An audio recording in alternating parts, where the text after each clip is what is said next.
All right, people, we're here to wrap up January and 2021. We did TV, we did worst movies. Now, difficult as it was to come by this list, we are still here to give you guys our top 10 favorite movies of 2021. Chris, this might have been the worst year for movies ever that I've lived through, at least.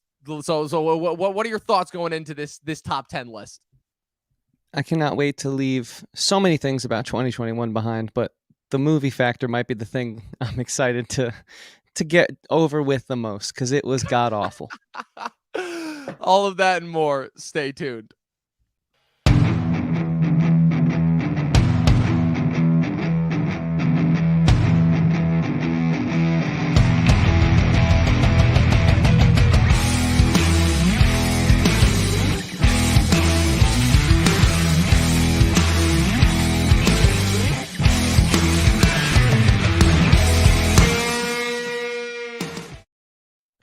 Chris, we're in a little bit of an interesting conundrum right now because we started this channel kind of like based off of our mutual love of movies and going to the theater and, getting that new event, that rush, that feeling of hanging out with your friends every weekend after what's it called? Which we kind of started back in our Duchess days, and then we kind of continued that in 2019.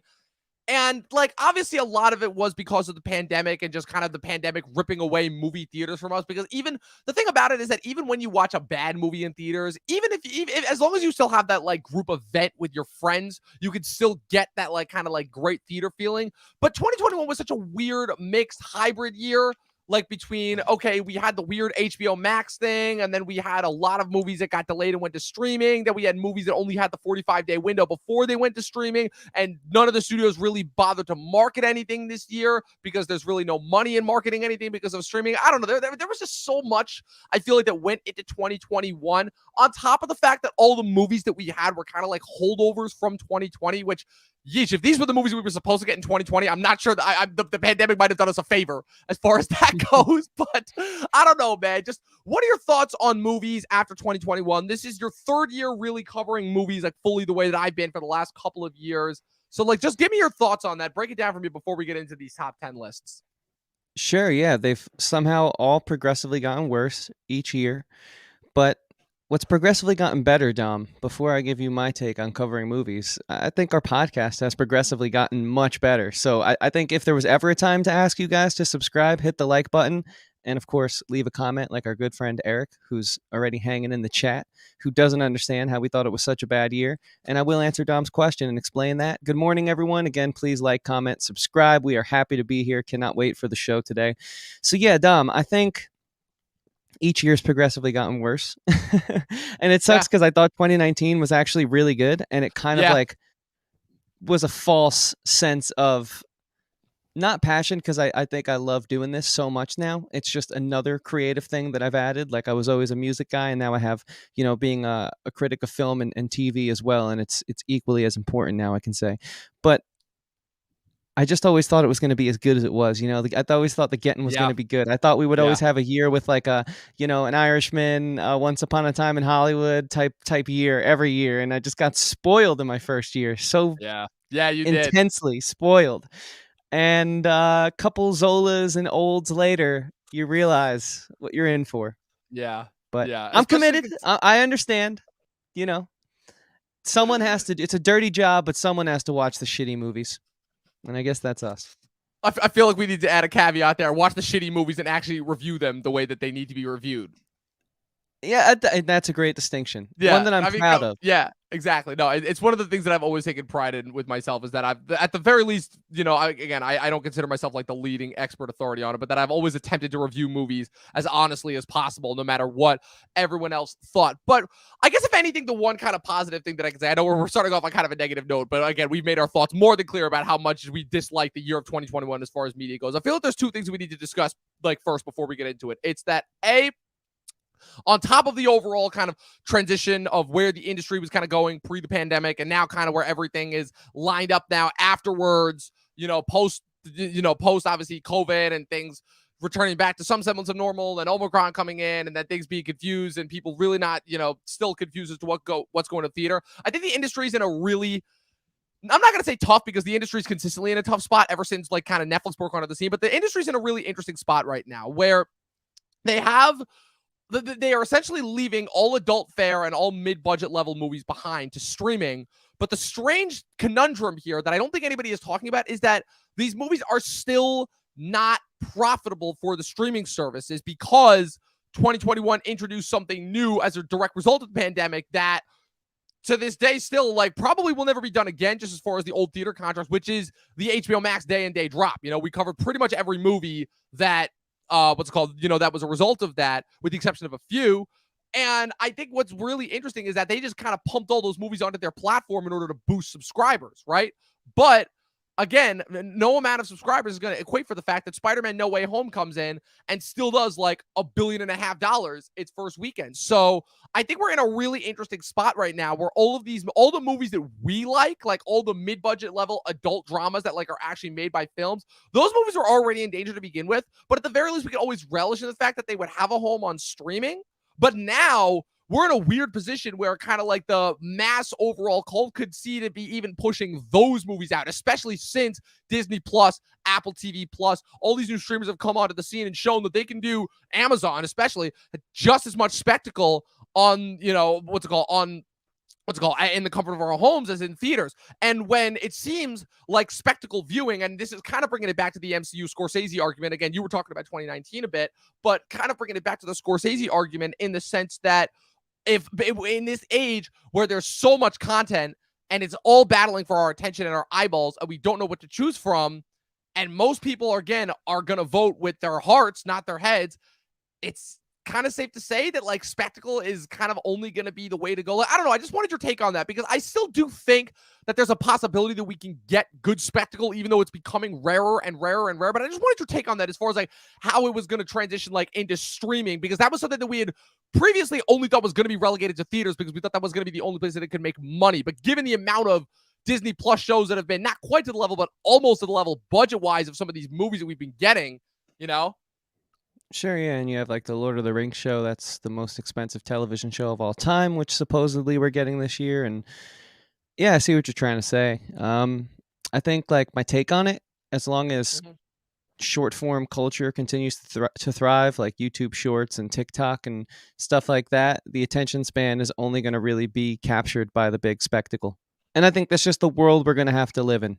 And movies, some of which we will celebrate here in a little bit, the more obscure, less explosive, or, you know, gun firing ones, they're just going to live in this realm, you know, in cinephile land. And it's just something we're going to have to accept. That's really what I think.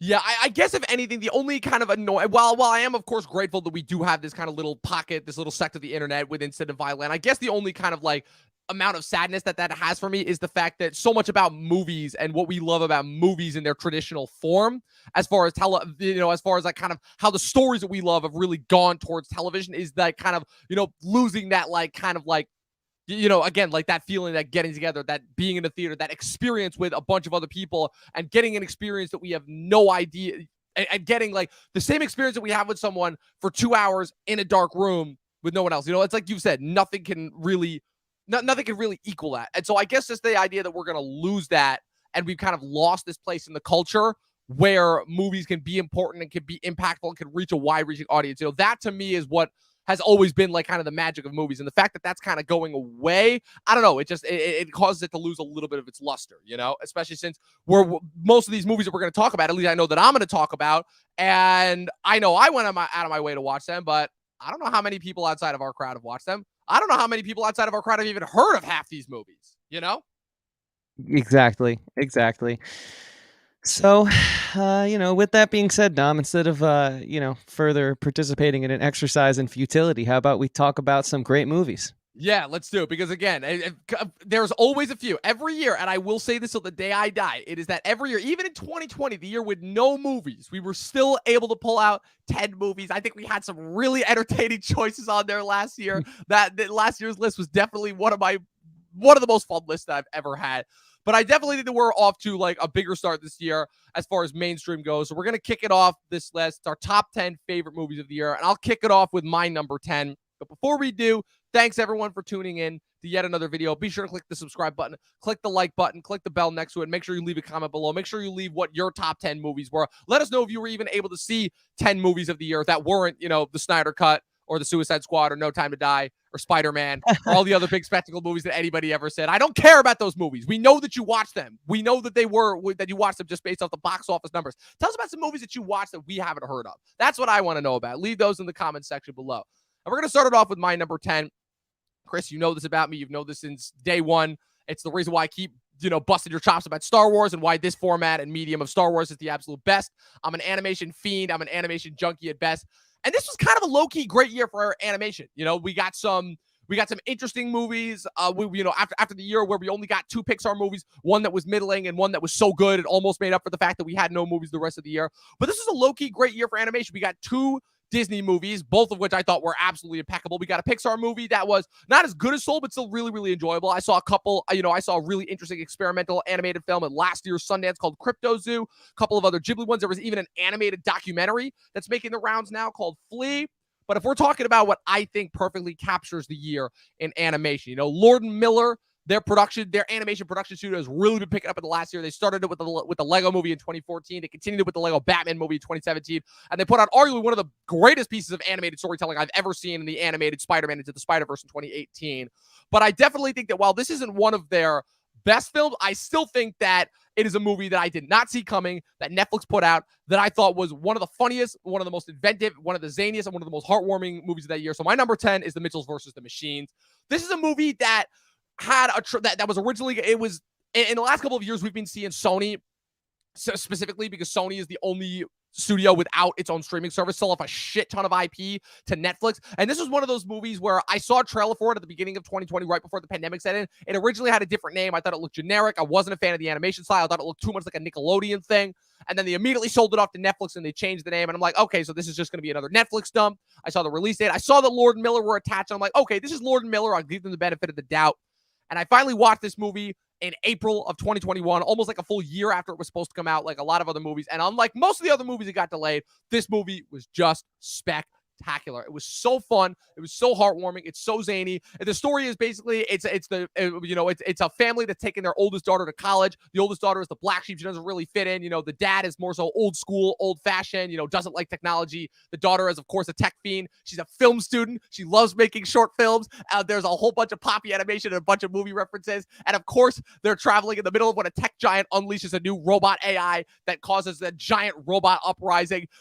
Every single tech-based joke that you could think of on the planet is in this movie, and they all work. The voice cast is great. Abby Jacobson, Danny McBride, Maya Rudolph, Eric Andre as the tech CEO. I still think that this has one of my favorite jokes of the entire year when the AI is like, oh, I'm going to drive everybody insane. And the tech CEO was like, how? And you just see this giant switch on the screen that says Wi-Fi, and it slowly goes from on to off. And the next scene is everybody going fucking nuts. That I was almost pissing myself. The jokes are all there. There's a reference a mile a minute. Lord and Miller hit it again. And I definitely think that this is one of the funniest. It also is the movie that brought back Rihanna and T.I.'s Live Your Life from their 2007 album. It's great. This movie's absolutely amazing. It's my favorite animated movie of the year. It's one of the funniest movies of the year. Mitchells versus the Machines. I heavily recommend it. Nice, man. I hear that. I got to check that one out. I really do. For me, coming in at number 10 is a recreation of a Hollywood classic, Steven Spielberg's take on West Side Story. I thought it was really well done. I thoroughly enjoyed it. I think it's only at number 10 and not higher because being very familiar with the first one, there were some really great shot replications, which I thought were awesome, especially in like the establishing shots. There was a lot of like, wow, that's like the same shot, just now put on digital instead of film. And I was like, that's awesome. And it looks so cool. And Spielberg really made this world feel so alive. And I think he actually did a really cool job of like modernizing some of like the subtext of the political nature of the story. I thought it was really nice. And I think that everything about it was awesome. The acting was great, except they're not really the best actor singers. And I think with this, the singing matters. I really only felt that our lead, Maria, was the best singer. The rest of them all kind of, I thought, were pretty, they're good. Their voices are good, but they weren't what you want. They did not have that Broadway voice. Whereas I feel like the casting in the original had everything. It had the acting chops, it had the dancing chops, and it had the singing chops. And they're all equally as important in something like this. But it was still phenomenal. I think our culture needs something like this to happen to get people to go back and get reacquainted with the classic, even if it is a little, now polished off. They put a new paint of coat on it. It's fine because I think it was nice to see the reception it got. I think it was overall really well done. But as a singer myself, as a music guy, it just did not have that it didn't have what the first one had in the vocal performances, and that's a bit of a shame. But it was still great. It still made my top 10. It was phenomenal from a filmmaking perspective. I mean, Spielberg still got it. That's what I think I got the most out of this. So, yeah, Yeah. West Side Story, number 10 for Yeah, me. this proved that Spielberg still knows how to make movies after the disaster, in my opinion, that was Ready Player One. But real quick, Chris, before we moved on to the next spot, I wanted to ask you something. So, famously enough, obviously one of the biggest known things about the original West Side Story is the fact that the lead actress in that, I can't remember her name off the top of my head right now, but the lead actress in that, they famously dubbed her voice because she couldn't sing. Versus in this one, they had like the actual actors, attempting to sing, even if they weren't the best. So I guess my question is, it's like, since we're at this like really interesting point, it's like, which you think is the better substitute, which is, dubbing versus like attempting to have like non-singers sing? Well, it depends on what approach you're going for. Like, if you wanted to feel like you put a play on film, then you get the room tone. You actually have them singing, and you have actors who know how to project. Like in a theater performance, they can dance, they can sing. Like if you've ever been to a play, they're moving. There's physicality there, but they know there's a certain type of singing that's more operatic. You use the upper part of your back throat to project the sound so it can reach an audience. But when you're actually in a studio recording, you don't have to be as loud. It's more about making it sound right. So it depends on like the approach. It really comes down to like what the filmmaker wants to do. But when you pick one, you got to stick with it to make it, the best to what you're tailoring the performances to. And so what I'll say is, I don't think either approach mattered in this situation.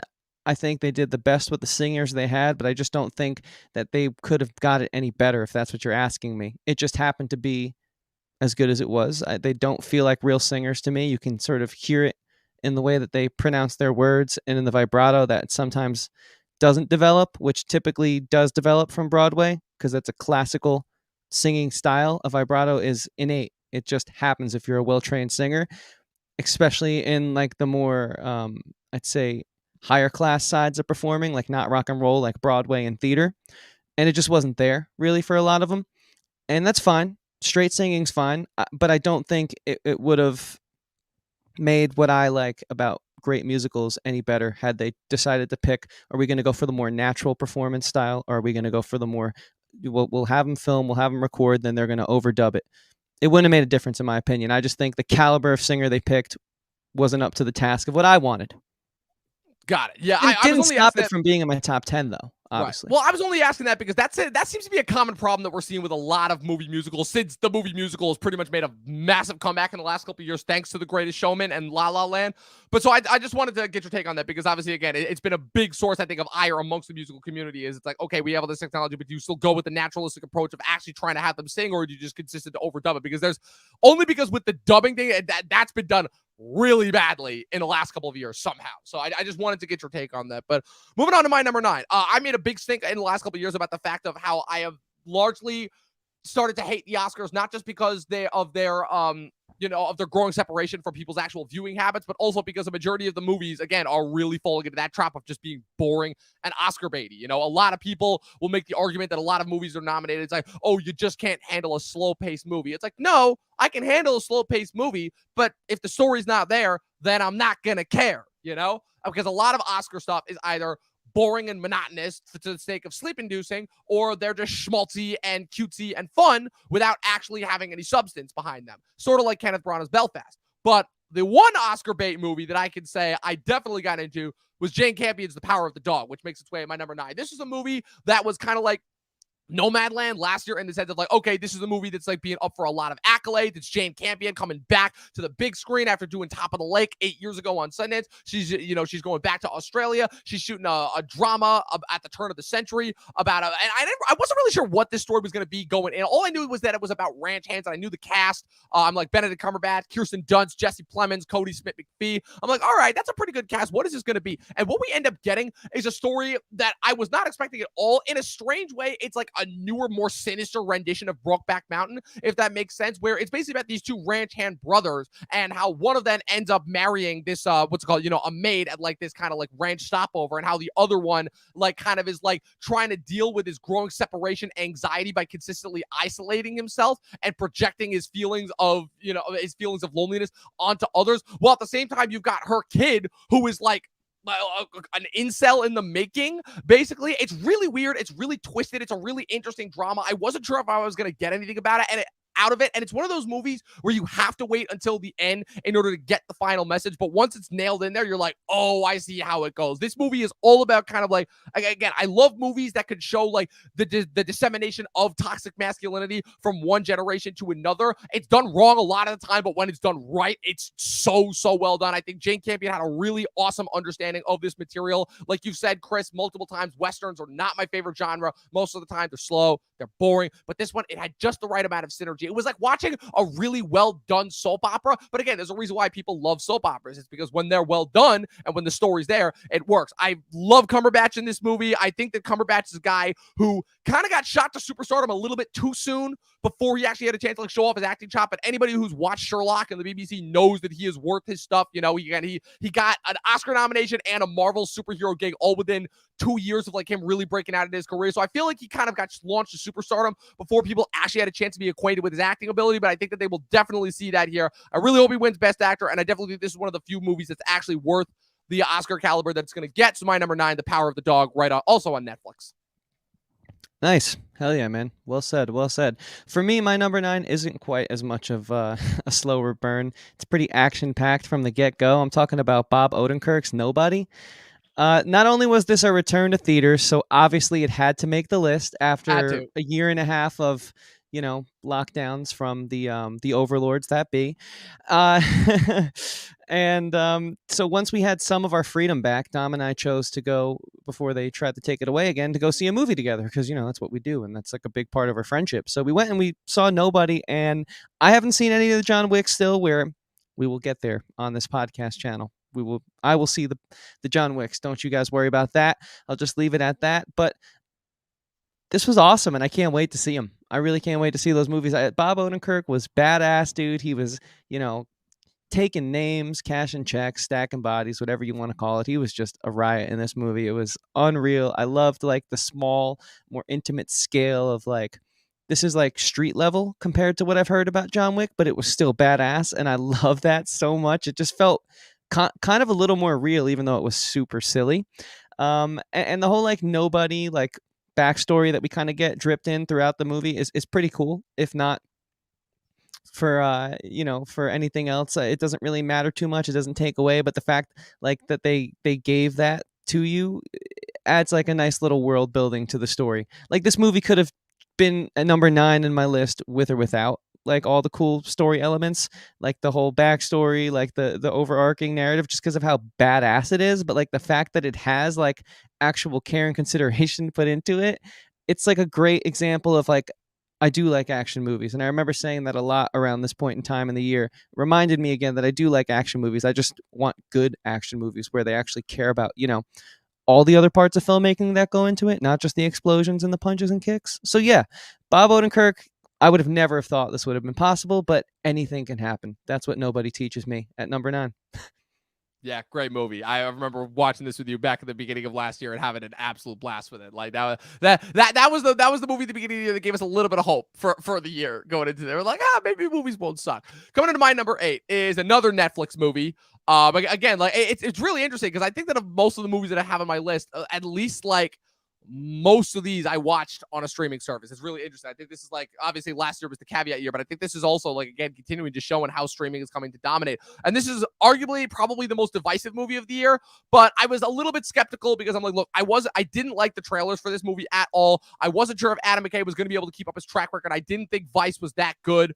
Let's call it. And needless to say, I was absolutely blown away when he made a movie that not only once again managed to be both completely political and completely apolitical at the same time, just like he did with The Big Short, but also managed to make a movie that I think completely accurately captured the feelings that we've had the last few years. And that's Don't Look Up. It is a movie about an asteroid that is coming to hit the Earth, but it is only a metaphor for our constant just overall senses of toxic feelings, and how in this social media bubble that we live in, where there is no absolute one take that is just there to report the facts, and even when the facts are literally told right to us, we cannot get out of our own way and get out of our own like kind of like self-isolation bubble. It's ultimately the movie that it's one of those movies that is necessary, but also will leave you feeling completely hollow by the end. Chris, I think that your sentiment that you said about Nomadland last year, where you're like, this is the best and the worst movie that I've ever seen that I never want to watch again. I kind of felt that way for this movie, because this movie's marketed as a comedy. And then after the fact, I'm like, this didn't leave me feeling very good. I wasn't laughing a whole lot throughout it. It kind of just made me like really sad and miserable about the state where we're at. And so it kind of makes it a little bit hard to talk about just like good points of this movie. But in a strange way, if anything, it makes this movie necessary to watch, because I truly feel that this movie should, and I firmly do believe this, I do believe that this movie should be used as a tool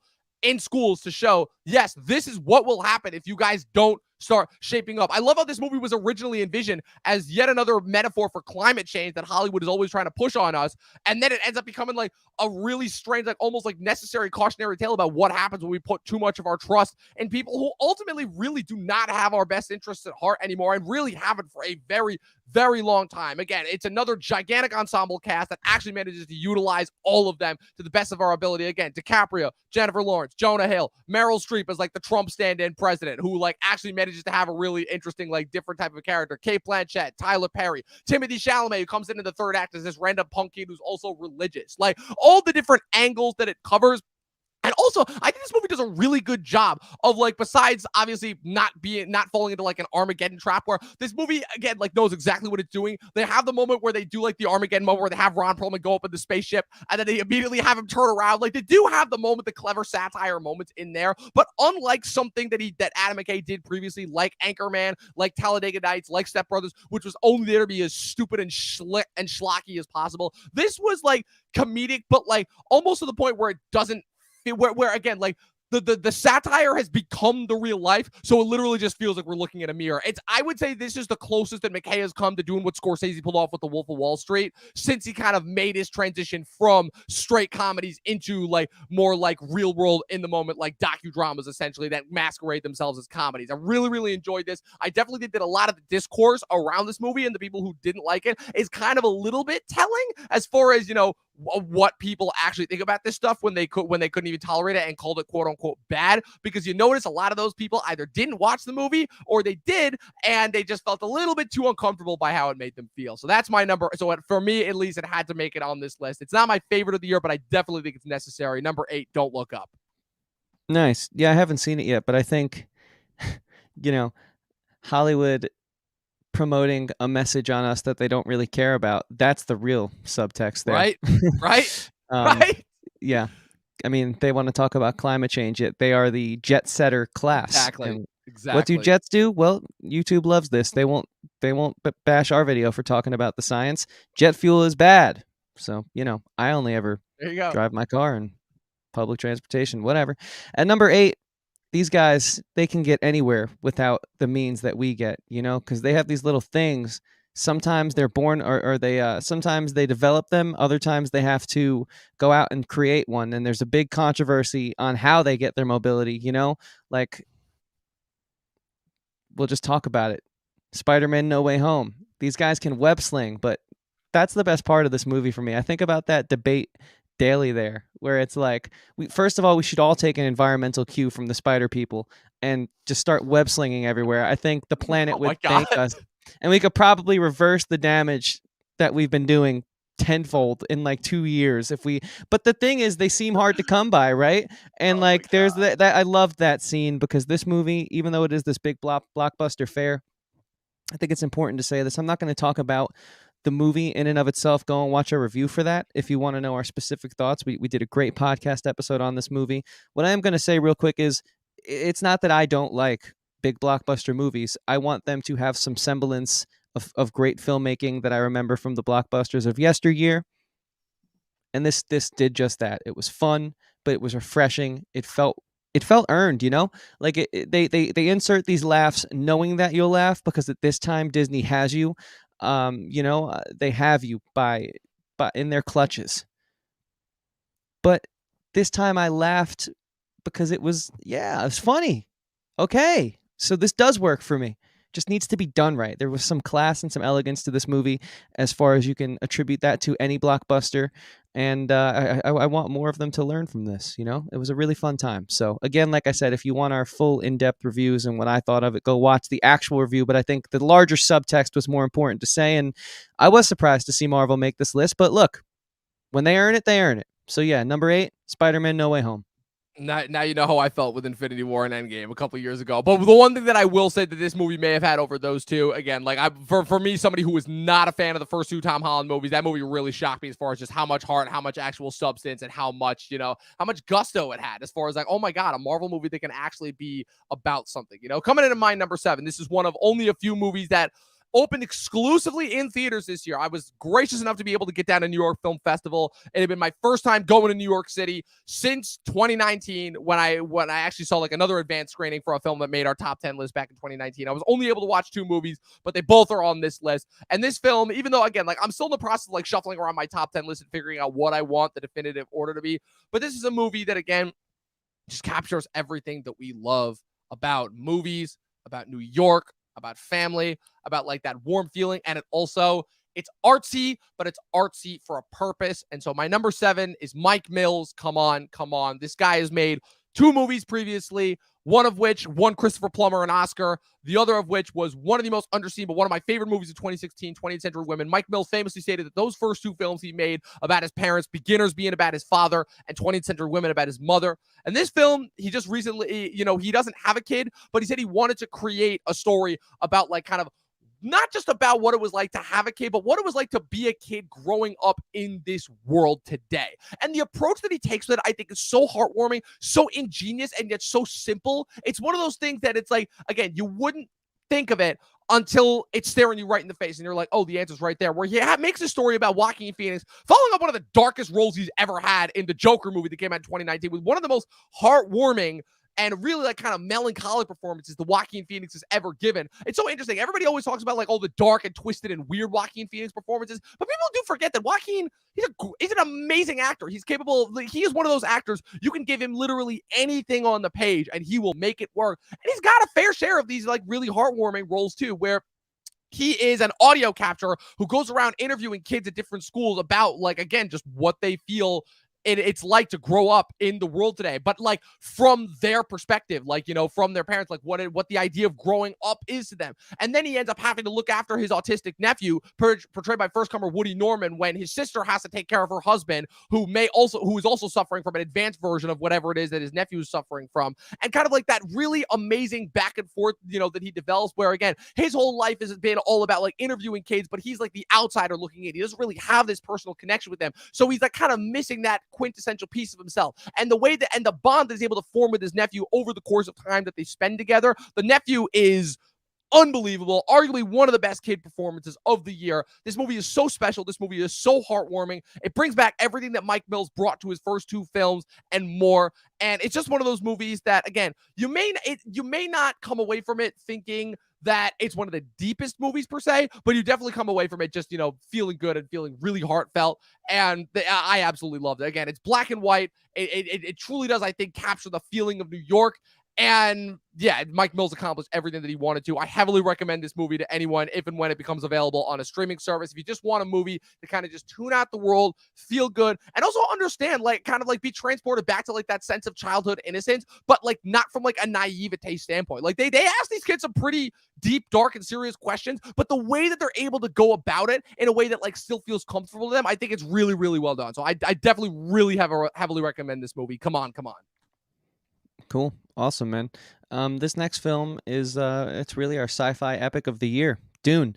Danny Villeneuve's Dune. I was originally not going to put this on the list, not because I didn't enjoy it, because I was frustrated. I didn't think that the way the movie ended was, it felt weird to have the climax and then this smaller confrontation afterwards.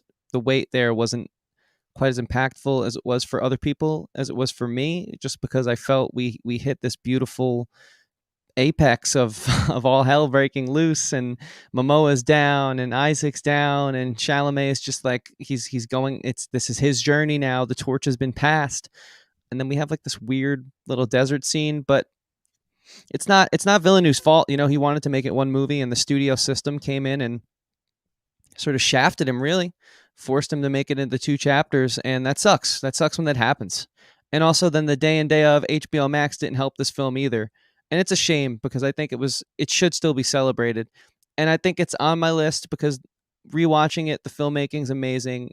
The ending scene still didn't warm up with me, but it's a goddamn great ride. And it's, I'm also putting it on the list because we as viewers, like, we can vote with our dollars, and like maybe enough people will hear this. No, I'm just kidding. But like maybe there's more people like us out there who are frustrated with studios coming in and just not letting directors direct. What a concept, right? Let them just stay out of the creative stuff. Bob Iger, he had the method. Just stay out of the creative stuff. Worry about the financials and make sure things get done on time. Everyone has a role to play, and I hope we get back to that. So there's no reason for me to hold that against this movie, which I realize it wasn't Villeneuve's fault. It wasn't any of the amazing people who worked on this movie's fault. Just sucks that it kind of happened, because I do feel like an extra hour could have made this thing like a modern day 2001 Space Odyssey. And because I see so much of that in this, the impact, of that film, and the way that this film kind of is cut from a similar cloth. They're obviously a bit different in what the narrative is about and the worlds and the way they're built out. But I'm talking about like the core filmmaking, because I can even draw that comparison. I was like, how could this not be on my list? It is unfortunate, but it's not the movie's fault. And so we can't fault the movie for that. So Right. If you want, again, with these movies, I don't really feel the need to repeat myself. We've done reviews on this movie. So if you want to go get like my critiquing of the specific plot lines and really more about what I mean by the ending not working for me, go back and watch our review on this. I like to add something that I have now reflected upon when I deliver my installments in a top 10, because I quite simply didn't have these thoughts when we were given the review. So yeah, Dune, number 7.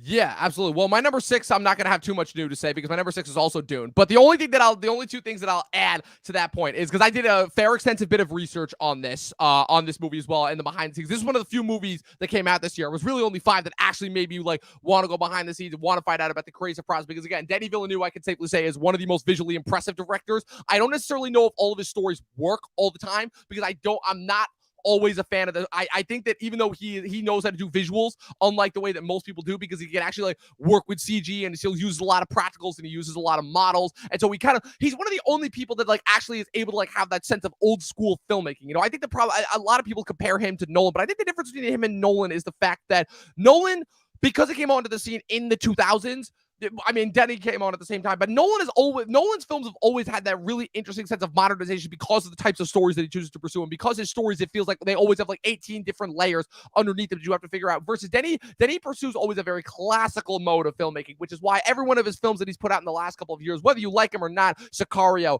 Prisoners, Enemy, the new Blade Runner that he put out, Arrival, they all have this very classical feeling to them. And the only thing that I'm going to add to that point is that, unfortunately, it was not the studio's idea to make this one movie. This was famously Denny's idea originally, that he did pitch them on to do with his 2 movies. Now, what I will say, though, is I don't agree with where he chose to end the movie, because I personally am not a fan of Denny's endings. I think with the exception of Sicario, every one of his movies is completely flopped with the 3rd act. But the only reason why I will give him that decision is because I think it's interesting, because I'm reading Dune right now. This is the Dune book. And ironically enough, I left off, I don't know if you guys can see at the bookmark right there, but that right there is the portion of the book that he adapted for this film.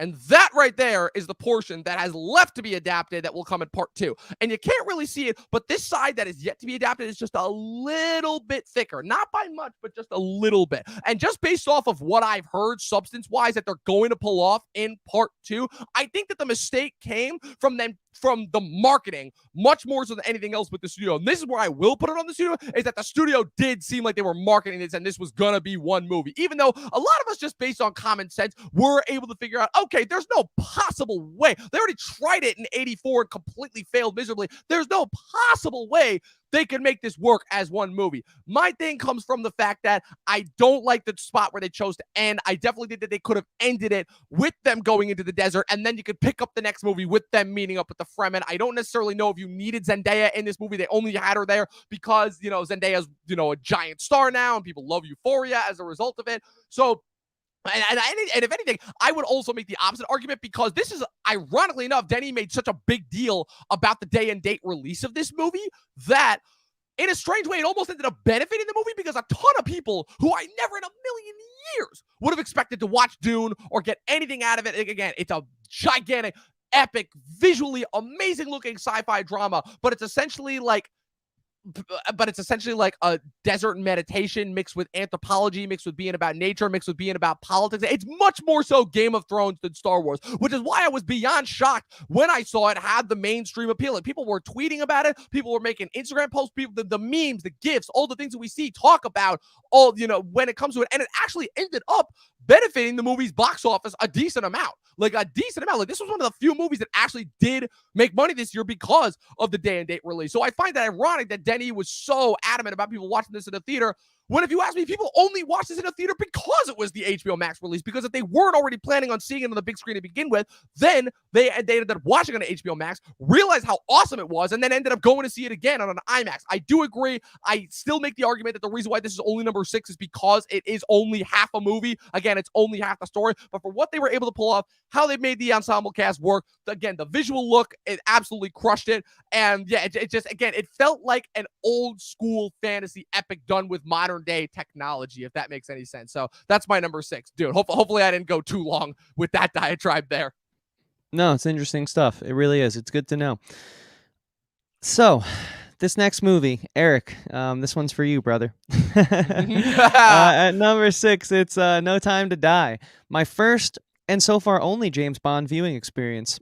And the reason I was hesitant, and the reason it is my only James Bond viewing experience so far, prior to this, the only James Bond knowledge I had was playing the GoldenEye game on N64 and completely destroying all my friends, being the best at the competitive mode in that game, couch play, back when that existed. And so, I was hesitant to watch this because I had seen a few Mission Impossibles up to this point, and I knew where action movies were going. I knew what was happening. Like, you don't need to see an action movie nowadays to know what's going to happen, because you already know. You just go because you accept the fact that most of them are the same thing.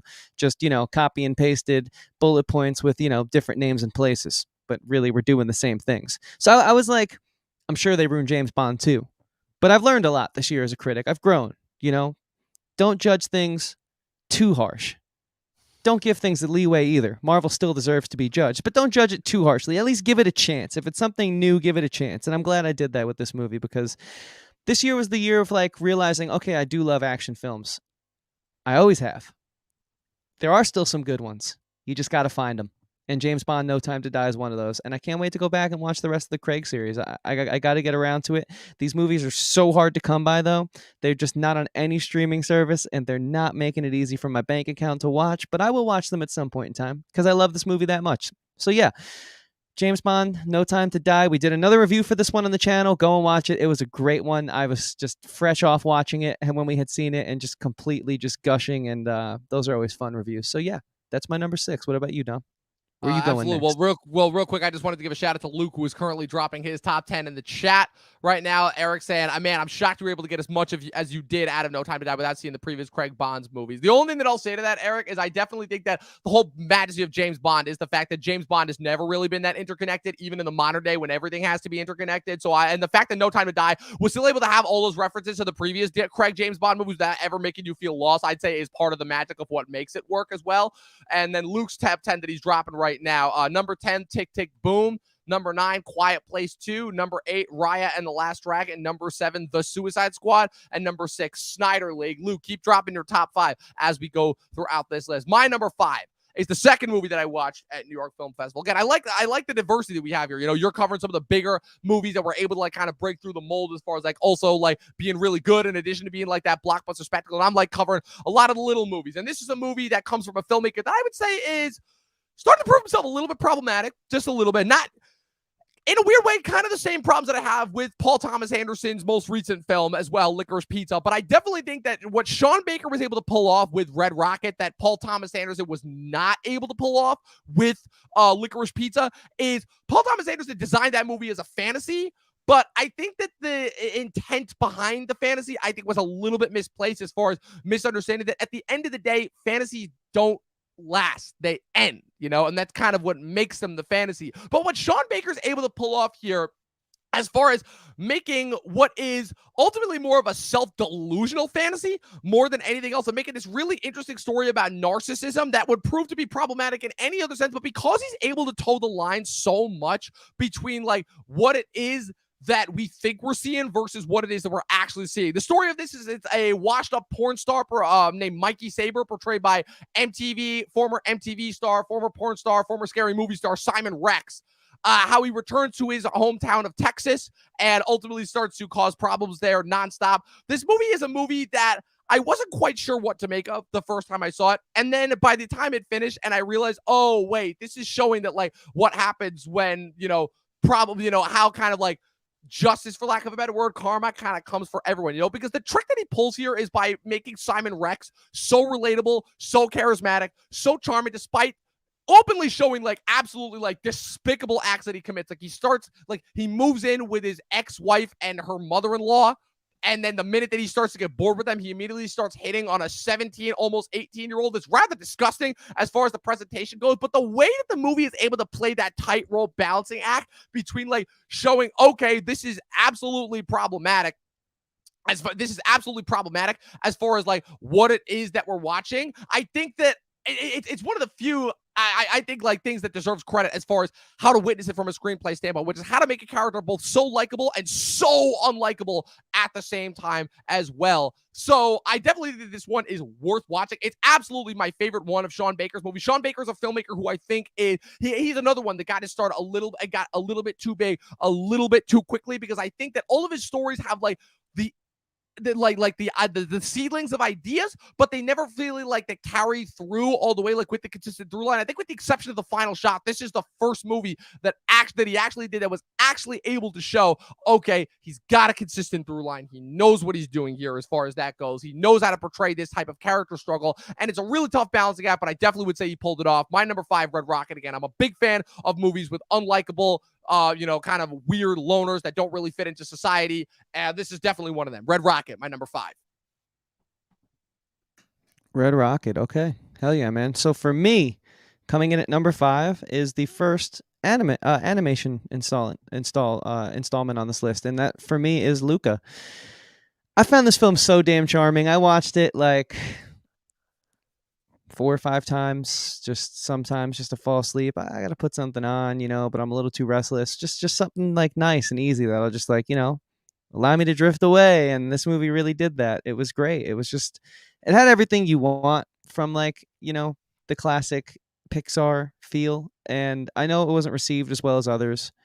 And my Pixar knowledge actually is pretty vast. I've seen pretty much all the classics growing up in the generation that I have. And this holds up. I mean, it's obviously no Toy Story or, you know, Nemo, but it's good. It's really good, and I enjoyed it a lot. I'm glad this movie exists. It's a nice way to show like kids and just people in general, like people have differences, but you could still find some common ground. And it was just a cool little cute movie like that. The animation's stunning, and Spotify tells me this is my most listened to score of the year.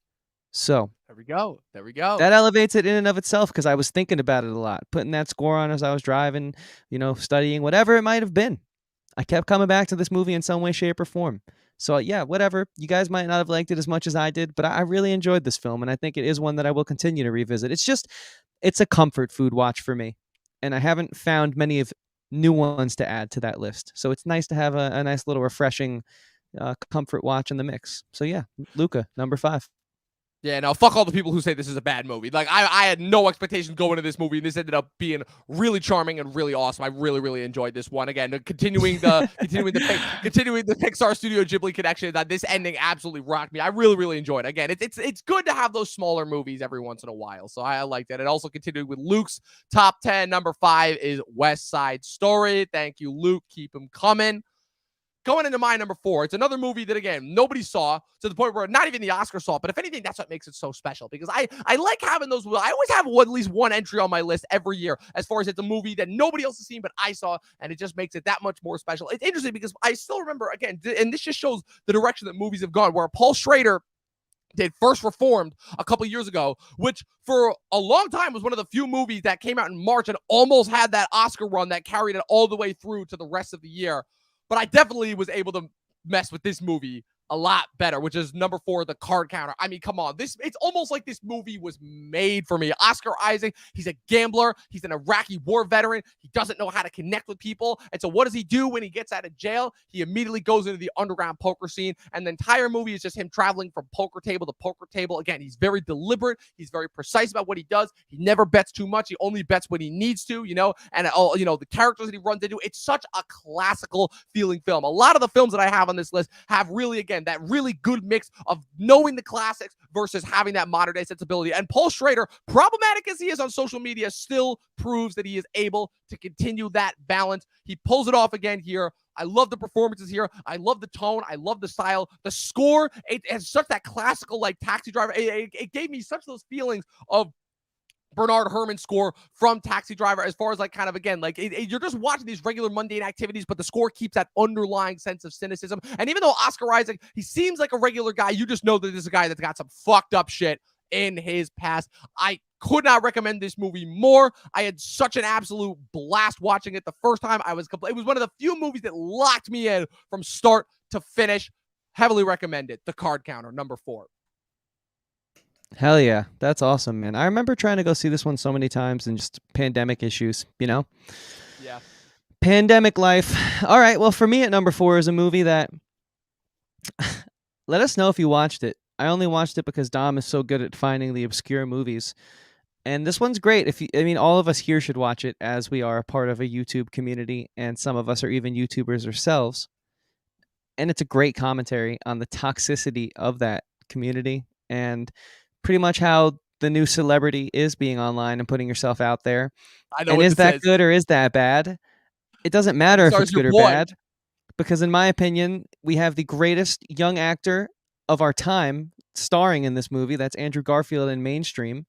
I think he's brilliant. I've come to conclusions that he's not my favorite actor of all time. I think that my favorite actor of all time has to be at least above the age of 60, because I think as an actor, it's important to see, can you deliver throughout all the different ages of your life, especially if you started young, because roles change and that's a different type of performance you have to give. But currently, right now, I don't know anyone who's doing it better than Andrew Garfield. Everything I've seen him in has been so beautifully weird, but it doesn't feel like he's, like, trying to do it, trying to be weird, trying to make a statement. It just feels like these roles are perfect for him. And it's like he's like a Robert Pattinson type, I love it. It's a great movie. It's insane. It's jarring. It's hard to watch at times. And it's too true to the way too true to our reality to feel comfortable with as well. And I think that is my biggest takeaway. Outside of the filmmaking being great, it has everything you guys love if you're fans of, like, off-kilter indie cinema. It's got all the trappings. It's a cleverly and expertly crafted movie. The attention to detail is phenomenal. So this movie fires on all cylinders, and we're in the top 4 here. They're only going to keep getting better. So yeah, Mainstream for me at number 4. Yeah, I'm surprised it took me this long to realize what it was going to be. Again, I was not a fan of Gia Coppola's last movie from 2014, Palo Alto, and this movie, like, really blew me away. Again, Andrew Garfield, kind of the low key, like, superstar. Again, like, just again all the social media, the TikToker, they were a big fan of him this year. And obviously he's up for another Oscar potentially for Tick Tick Boom, and then him kind of being the low key, like, most loved people. And I love how he's already taking shots at all the people who are praising him now after No Way Home versus all the people who, like, hated him after Amazing Spider-Man 2. He's, like, directly taking shots at him because they're all like, hey, when are you gonna make the Amazing Spider-Man 3? And he's gonna be like, yeah, where the fuck were all you guys in 2014 when I did Amazing Spider-Man 2? Love it. Andrew Garfield is getting all the props this year, so nothing but love for him. Again, he is truly. First of all, I love how you call him young. The dude's gonna be 40 in 2 years. And again, he's still proven to be like one of the best young actors that we have right now. 30s is still young. People live to like 80 and 90 now. It's true. It's true. Yeah, especially since the fact that, celebrities don't age and the fact that he still looks like he's 20. But hey, moving into the top 3. This was really tough as far as figuring this out because, again, my top 3 is usually always tough. It's usually always super changeable. But my number 3, again, it's a movie I saw all the way back in the beginning of the year. Again, because it was nominated for last year's Oscar ceremony because of the dumb Oscar rules. A lot of people would forget that this technically is a 2021 movie, but this was famously the second of the day and drop streaming and theater releases simultaneously after the absolute disaster that was The Little Things in January. That's Judas and the Black Messiah. This is a movie that had one of the best trailers that came out in late 2020. It was like we almost needed something in order to give us a little bit of hope going into 2021. And this just gave us, it's like, look, Kaluuya was on the scene. We were waiting for him to get that really juicy, meaty Oscar role that he could just sink his teeth into. And he absolutely did that here. Again, we've been getting such a litany of films that have been so on the nose as far as their political reach, like movies like that, The Hate U Give. And as much as I love the Spike Lee movies that came out in the last couple of years, Spike has always been on the nose. And that movie that came out in 2018, Sorry to Bother You, I was a fan of the concept, but I definitely think it kind of lost its way halfway through, kind of got lost in the commentary. This is one of the few that knew exactly what it was doing. The script went through a couple of different iterations before the director, again, the director was friends with Ryan Coogler. Ryan Coogler ended up producing it. And I think that shows ultimately because this movie, as far as nailing exactly the type of how race relations were at the time, actually examining it from like a different light, examining some more of like the economics that went into it, which is, again, to me, like what is the thing that is just the least talked about when it comes to a lot of the race relation struggles that we see going on today, just as far as social media. I mean, Kaluuya's portrayal as Fred Hampton, we already knew that was going to be like kind of he was going to be the superstar of the movie, but if anything, it makes it more surprising that Lakeith Stanfield in the lead role in this movie is not only able to hold his own with Kaluuya, but also like surprisingly effective as far as how he underplays the role. Again, we give so much praise to actors that overeat and chew the scenery that we don't really give enough props when they have that co-star that's giving them all that stuff to work with. And I really think that Lakeith's portrayal as far as the guy who ultimately kind of in a strange way was the real undoing of kind of, the the last of the civil rights march, and kind of the undoing of the Black Panther Party and kind of allowing for Hoover's kind of influence over that to kind of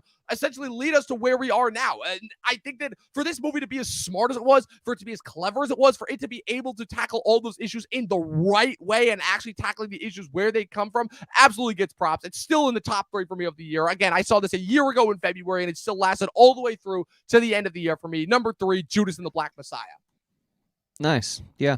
Number 3 for me is a little film that aired on Day and Day of HBO Max very early in the year. I believe it was the second of the Day and Day of HBO Max releases. It stars Daniel Kaluuya and Lakeith Stanfield. It is an incredible commentary on yesteryear, something we should never forget. And this movie is very hard to forget from once you first see it. For me, that movie at number 3 is Judas and the Black Messiah. You're such a dick. You're such a dick.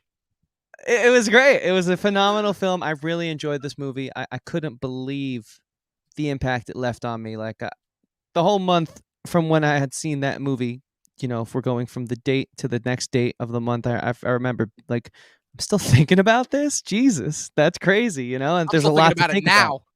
Yeah, there's a lot to chew on every day. It kind of becomes more and more important. And we spoke a lot about Hollywood earlier on when you brought up Don't Look Up and their mixed messaging and how sometimes it feels a bit thin and a bit forced. Not here.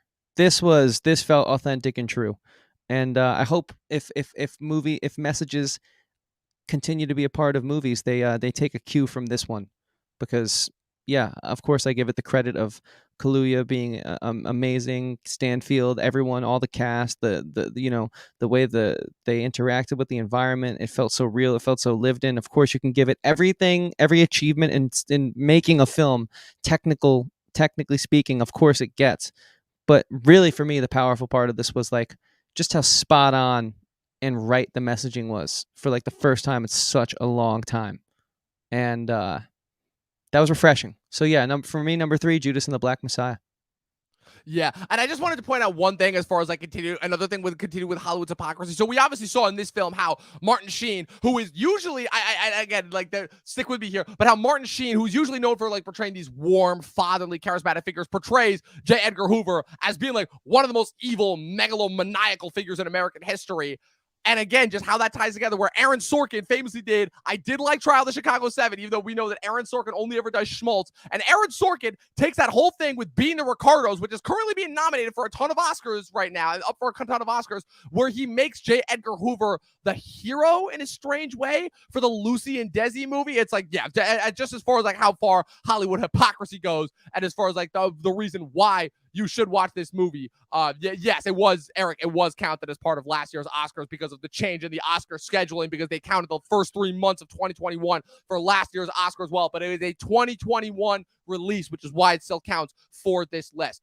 But going into my number 2, it's tricky, man. It is tricky because I originally had Tragedy in Macbeth on this list, and I'm like, I really like that movie, but it didn't leave me feeling something. You know, the Tragedy Macbeth was one of those movies that it left me feeling like I just watched a beautiful piece of art. You know, the chiaroscuro lighting, the way that it's almost shot like a German impressionist film from the 1920s, how Joel Coen's handling of the Macbeth story and his taking of it. And it was really good, and I really enjoyed it, but it didn't leave me feel something. And there was one other Apple TV Plus movie. You know, we talked about how Apple TV Plus kind of saved TV for us this year, but Apple TV Plus was also kind of the low-key, like, unsung hero of 2021, because even though they put out a movie that famously made your top 10 worst movies of the year list, Chris, with Cherry, they also put out, I would say, one of the most heartwarming, one of the most enjoyable, one of the most uplifting. And again, when I talk about classical films, this film was the winner of the Sundance Prize last year with the first ever fully virtual Sundance Film Festival. And it's my number 2. I watched this movie yesterday. I watched it yesterday because I needed one more movie. I'm like, I just need one more, just one more. And this film gave me everything that I wanted and more. My number 2 is Coda.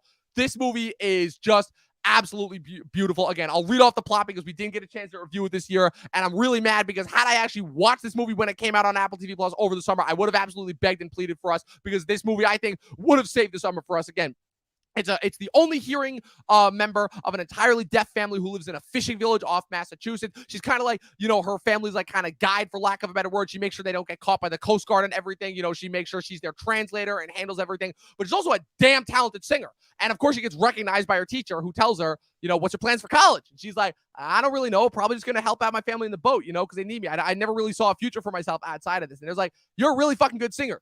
You should probably go for Berkeley. You could probably get a scholarship. And it, of course, becomes that push-pull struggle between, do I stick with my family or do I pursue my dreams and actually kind of surpass? And the struggle that goes from that, again, we've seen it before. We know all the beats, but again, like we've talked about before, tropes are tropes for a reason, because when they're done well, they fucking work. And this movie hit me like a ton of bricks. I just had a big old smile on my face the entire time I was watching it.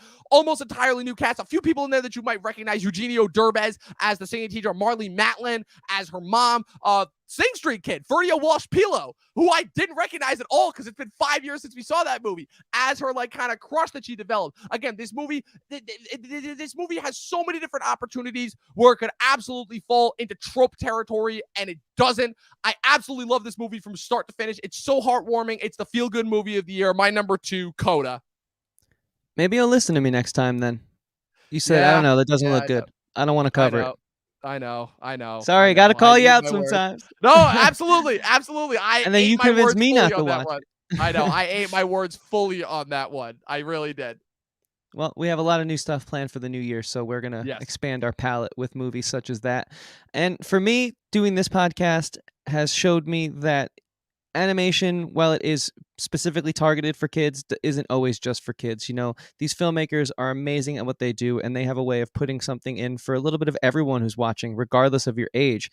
And it's kind of helped me get the magic back into this medium, doing the Talkin' TV podcast. And so I think what a better movie to emphasize that, something that's outside of a larger IP or outside of a studio that is like traditionally taking a certain approach or angle. Like these guys, I've realized now, have done some of my favorite movies of all time. And when I look back at that list, I'm like, I got to take the stigma off of animation because it's amazing. And I've done that this year, and this podcast has helped me do that. So that's why Raya and the Last Dragon comes in at number 2, because it's like Zootopia.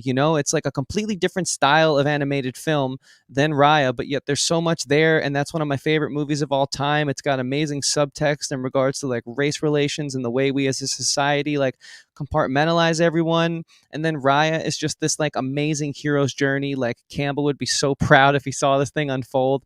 I thought it was just so well done, and it's like we're talking about it at such a high level. And that's the beauty of these films. I'm almost envious that I can't grow up with some of these movies and sort of like develop my brain as I keep rewatching them over the course of time. And I almost wish I had done that with some of the classics. I only really watched them when I was a little kid, but animation can have the same type of depth of conversation that you can have for any film, because it's an art form, and it should be respected equally. And not only is that why this is number 2, it's just I never stopped thinking about it. This movie came out in January, and I just thought it was brilliant. I loved sort of getting like the Asian culture on full display. I thought it was really cool. I've always kind of gravitated towards that stuff as like a huge anime fan, and the history in school and all that. Like Eastern culture was always my favorite. My electives in college were like of Eastern history. And so it's like really cool to like, I love this world we live in now, Like I love that we're getting all these different types of voices and stuff, and now it's transcended mediums. It's not just in live action. It's because when it's done right, man, does it hit? It hits home. And Aquafina was a little annoying at first, but I love her character now. I love her portrayal of it now. It definitely won me over. I've rewatched this a few times this year as well. Both of my animated installments are when I was saying I added a few more comfort watches just to put on. If it's like a cozy Sunday, you don't want to think too hard, but you want to watch something. Raya and Luca have both entered my hey. These movies are just a part of me now. And so that's why this is so high up, because as much as I loved Luca in the animated slot, this one never stopped thinking about it. So yeah, Dom was right when he said it a few weeks ago. Let's lift the stigma on animation and just respect it as another medium of film. And I'm really glad that we're doing that here on this show, because it opened my eyes to this movie, which I would not have watched had we not been doing this podcast. And it's my number 2 movie of the year. So yeah, what's yours, Dom? Yeah, definitely. Well, first things first, before we get to our number 1, because we both have the same number 1 entry. So I'm gonna build to it a little bit. I just wanted to give a couple more shout outs to Luke saying I could listen to Chris talk about animation all day. Eric, I loved Raya too. A couple more of Luke's entries. Luke has Free Guy at his number 2. Really enjoyed it, not as gushing about it as everybody else is. What's it called? Eric talking more about about No Time to Die. I just wanted to rattle off a couple of honorable mentions. I'm not going to go super in-depth with them because I have a lot of them, surprisingly enough. Even though it was a terrible year for movies, I still do have a lot of honorable mentions. Steven Soderbergh's No Sudden Move, Mainstream, Army of the Dead, Crypto Zoo, that animated movie that I watched at Sundance, Passing, another Sundance movie that I watched that dropped on Netflix, has one of the best performances of the year from Ruth Negga, Luca, Nobody, I Care a Lot, Harder They Fall, 2 Netflix movies, Wrath of Man, Night Teeth, which is a super fun Netflix vampire movie, and you know how I'm getting back into vampires, Chris. You know where that's coming from. French Dispatch, Wes Anderson's new film. Again, I love every time I get a Wes Anderson movie. It's a delightful treat, because I still haven't seen a Wes Anderson movie that really can crack the barrier for me, but they're always fun and delightful. Edgar Wright's Last Night in Soho, The Many Saints of Newark, the much anticipated Sopranos prequel that just wasn't quite what I wanted to be, but still was an absolute delightful time. Steven Spielberg's West Side Story remake, Raya and the Last Dragon, No Time to Die. The other Disney movie that came out like way too soon to really like get like the big pop culture appeal, but everybody who's seen it knows that this movie's quite literal magic, that being Disney's Encanto, Spider-Man No Way Home, and like I said before, the tragedy of Macbeth. Any Shakespeare fan will absolutely love it. Chris, you got any honorable mentions that you want to rattle up before we get to our number 1? Yeah, I only have 2. They're both of Zack Snyder's movies that we got this year, Army of the Dead and the Snyder Cut. He's fun. I like his style. I get it now. I'm a fan. I'm not a mega fan, but I'm a fan. And I think he put out some good films this year. And for what they were fun, you know? Yeah. So, Chris, you ready to do this? Because I know we've had the same number one. We watched it Sure. together. It's a little bit of a troll. It's a little bit of a troll take, but all I gotta say is fuck you, John Clark and Dodger. This is the absolute best movie of the year. Number one, James Gunn's The Suicide Squad. This is unequivocally the most amount of fun that I had with a movie this entire year. It was so fun. It was so ridiculous. It was everything that the first Suicide Squad wasn't. But more than that, again, this movie just had everything. If you're a fan of action, this has it. If you're a fan of comedy, this has it. If you're a fan of ensemble cast, this has it. If you're a fan of like fun supporting side characters, you have, what's it called? This has it. This movie has literally everything. And this is also, I think, the only movie that I saw this entire year. Maybe Coda also has that. But this is the movie that had not a single bad moment. It was entirely watchable from start to finish. All the surprises, all the craziness, all the stuff that came out of nowhere. This movie was, again, just continuing everything that James Gunn does right. It was fun. It was heartfelt. It was cynical, but it was also uplifting at the same time. I don't know, Chris, like you talk about it. I've gushed about this movie enough and why I love it so much. Yeah, it's phenomenal, man. It's again, this was the year I realized I do like action movies. They just need to be of a certain ilk. They need to have something that isn't just super generic and just black copy and paste, drag and drop, whatever you want to call it, right? They need to have soul and heart, like any good creative art form does and needs.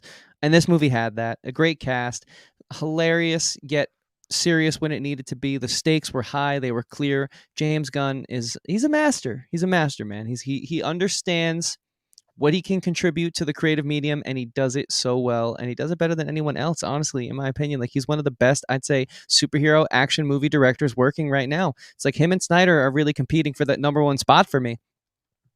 But I think Gunn gets it because, his movie's number one and Snyder's didn't make my top 10. And then if I go back, I find that Gunn's movies do rank a little higher than Snyder's. And it's because, like, with all my problems for Marvel, I never complain about Guardians of the Galaxy, even the second one. I think that movie's great too. Peacemaker has been incredible. It's just another way for Gunn to show, yeah, I can do the same shit in the small screen. Oh, you doubt me? You doubt this character? You think he's just a one movie character? You can't really see Cena taking the role as a leading man? I'm going to completely... Just hold my beer. Hold my beer. Hold my beer. Marvel, DC, hold my beer. I got you.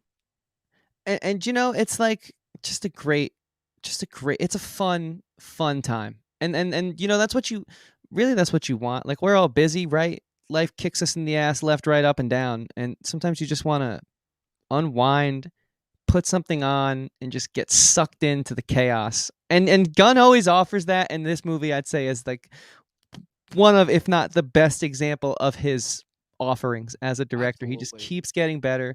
Side note, if you want to read my week-to-week reviews, shout out to our friend Joe from Guy at the Movies. I'm writing a pretty in-depth Peacemaker review series, so go check it out. But yeah, no, at number one, so I had to give Joe the shout out. Of course. At number one, The Suicide Squad, for sure. It's so much fun. Just a few of my favorite lines that I had from this movie. Peacemaker, that's a rash. Hey, are we gonna kill Megalodouche now or what? What's it called? Do you want a bunch of angry rodents crawling up your ass? The answer might not be what you expect. I mean, again, just some of the one-liners from this movie are they just keep getting better and better and better. The scene where Harley shoots the dictator out of nowhere, the Starro reveal at the end, them actually marching on Jotunheim again. Like, this movie, he really set out that he said that he was gonna make a Dirty Dozen, like kind of like man on a mission war movie, and he did that in all of the best ways possible. Again, I cannot emphasize this enough. The Suicide Squad, the best movie of the year. Gunn, if you can hear us, because I know you've been tweeting out everybody that's been praising this stuff on Twitter and YouTube. It doesn't matter how much money this movie made at the box office. In our hearts, it is the movie of 2021, The Suicide Squad. So with that being said, Chris, that's it. We're finally done talking about 2021. We wrapped it up. We did it. We made it through. Yeah.